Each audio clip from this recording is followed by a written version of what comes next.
Nawame waniko yaada narraa qaba markabni jajjabee raafamu saduu gooftaan qaba inni na wajjin jiru Yesuus dagaagolee faana koo jabeesseera innoo diina narraa golee inni na wajjin jiru Yesuus dagaagolee faana koo jabeesseera innoo diina narraa golee irra jedheen darbaa duubatti hin deebi'u duubatti hin deebi'u duubatti hin deebi'u ulfina isaa baadhee duubatti hin deebi'u duubatti hin deebi'u duubatti hin deebi'u ayyaana isaa baadhee duubatti hin deebi'u duubatti hin deebi'u duubatti hin deebi'u duubatti hin deebi'u duubatti hin deebi'u duubatti hin deebi'u Yesuus galmaan naga'u duubatti hin deebi'u duubatti hin deebi'u duubatti hin deebi'u Yesuus galmaan naga'u duubatti hin deebi'u duubatti hin deebi'u duubatti hin deebi'u duubatti hin deebi'u duubatti hin deebi'u Yesuus galmaan naga'u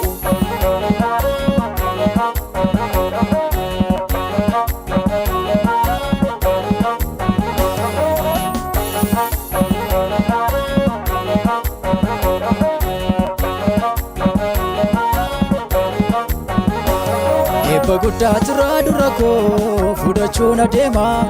ergani waamame isaati maaliif arraafama bitaa fi mirga koo ilaalee maaltu na yaaddessa dhahaan galaanicha baay'atu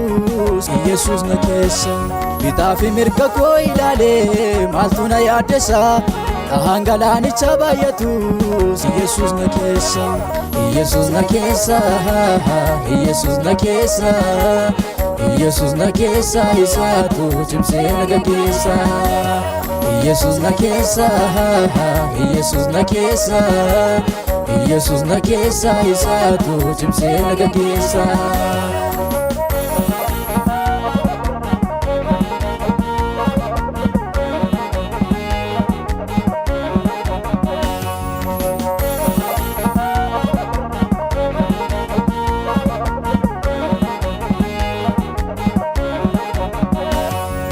Sana daabe waanni koo yaada narraa qaba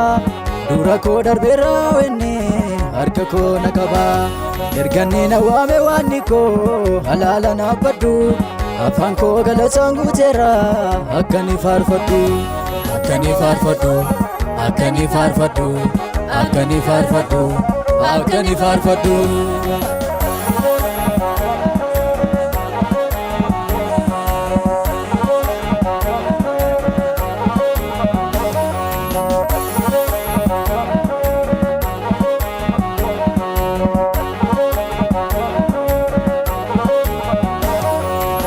Sagalee erge waanni koo lafa onarratti dudubbachaa dhufee gara koo ulfinaan narratti burqaa haaraa baasee waanni koo dhugeelee buubaa dhahaan galaana abboomamu lafa yaadeen gahaa burqaa haaraa baasee waanni koo dhugeelee buubaa dhahaan galaana abboomamu lafa yaadeen gahaa egaa yaadduu maaliin qaba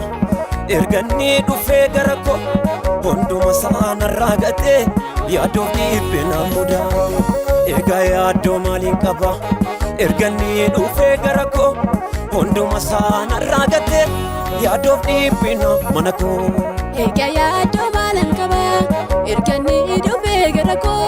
hunduma sana ragate yaadoof dhiibbina baakoo egaa yaaddoo maaliin qaba erganni dhufee gara koo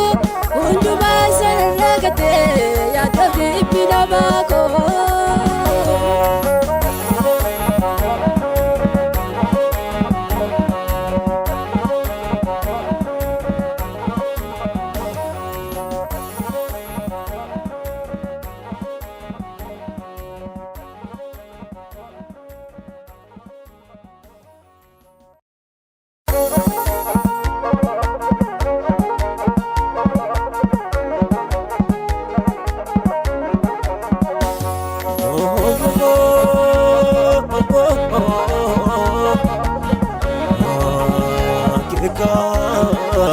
loon waamiko